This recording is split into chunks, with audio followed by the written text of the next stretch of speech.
ओम नमः शिवाय। नमस्ते टू एवरीवन।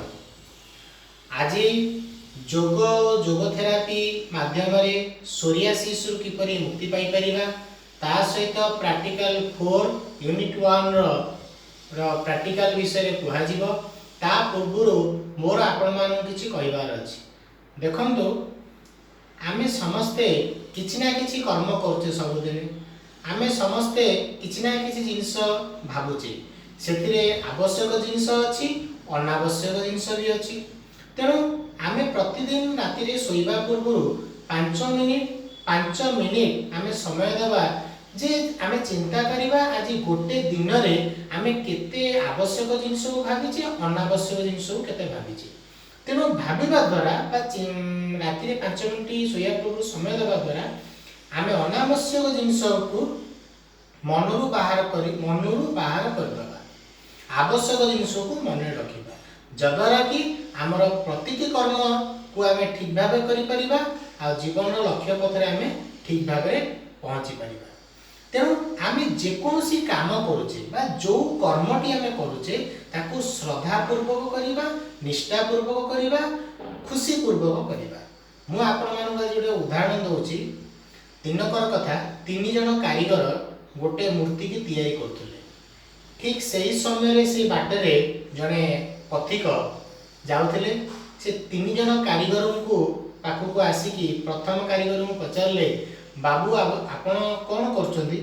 से प्रथम कारीगर चिड़ी की उत्तर देले, तमु कौन देखा जाउ नै, मु बा मूर्तिटा को बाडौची। सेउठु से द्वितीय कारीगर पाखु गले, तांको पचारले, बाबू आपण कौन करछंती? से काम करूथिले निष्ठारे, कि तांका मन खुशी नथिला। से खाली एतिकी कहिले जे मु मूर्तिटा तैयारी करूची।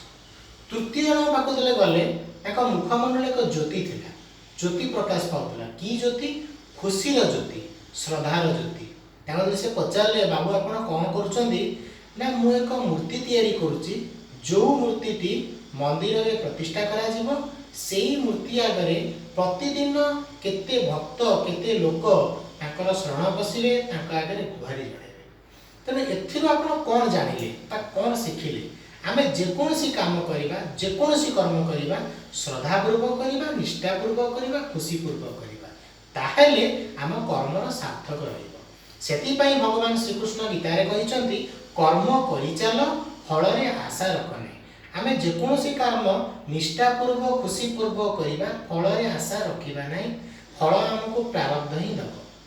तेणु आसंतु आज आपण मानकु जोग जोग थेरापी माध्यम रे सोरासिस रु किपरि आमे मुक्ति पाइबा।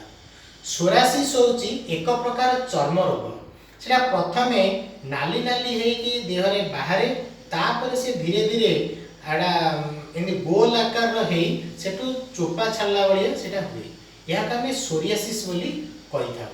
यह एक जेनेटिक्स कारण होई थे आ संक्रमित कारण मध्ये हेई थे। एथि पई आपण माने बेसी भयभीत हवा दरकार नै।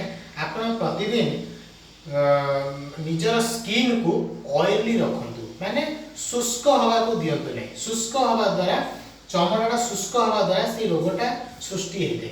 आपण सबु बेले बॉडी रे ऑयल मसाज करंतु, मुंड रे भल के तेल लगांतु, जहा फल रे आपनकर चर्म सबु बेले ऑयली रहिबो, तेनु सुखिला होबा नै। तेनु आपण माने जोग और जोग थेरापी माध्यम रे किपरि आमे ए सोरियासिस रु मुक्ति पाई परिबा। जोग और जोग थेरापी रे हमर कपालभाति प्राणायाम, नाड़ी शोधन प्राणायाम, सूर्य नमस्कार आ सर्वांग आसन रहउची, जहा को आपण प्रतिदिन अभ्यास करिबा द्वारा चर्म रोग सोरियासिस रु मुक्ति पाई परिबे आ एनी चर्म रोग रु मध्ये आपण मुक्ति पाई परिबे। जदि जोग और जोग थेरापी को आपणा द्वारा आपण मुक्ति पाई पारु नाहंती, तेबे आपण स्किन स्पेशलिस्ट बा चर्म रोग विशेषज्ञकर परामर्श नियंतु, जहा फल रे आपण माने चर्म रोग रु मुक्ति पाई परिबे। तेबे आसंतु आज आपण मानको प्रैक्टिकल 4 यूनिट 1 रो लोलासन विषय कहिबी। लोलासन करिबा द्वारा हमर कांध मजबूत होउची, रिस्ट मजबूत होउची, आ आर्म मजबूत होउची, माने बाहु मजबूत होउची। ता सहित बूस्ट एनर्जी, माने boost energy, improve the boost energy in the body. देखंतु किपरि करूची। प्रथमे पद्मासन रे बसिली, दी हाथ को दी पटे रखिली दी हाथ रे घोरा दे मु ठिया हेबी ए प्रकार एटा का हमें लोलासन बोली कहते हैं। यह करिया द्वारा हमर रिस्ट मजबूत, आर्म मजबूत, शोल्डर मजबूत होइता।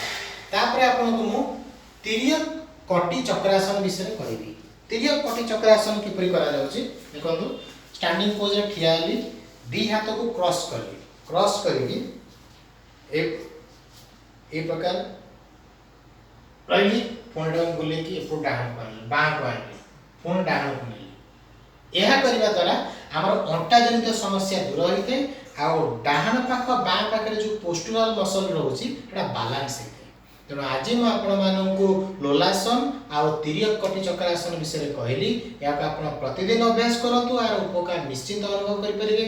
ता सहित आपण मैंने योग करूँ सुस्थ रुहतु खुशी रुहतु निरोग रुहतु। हरि ओम तत्सत।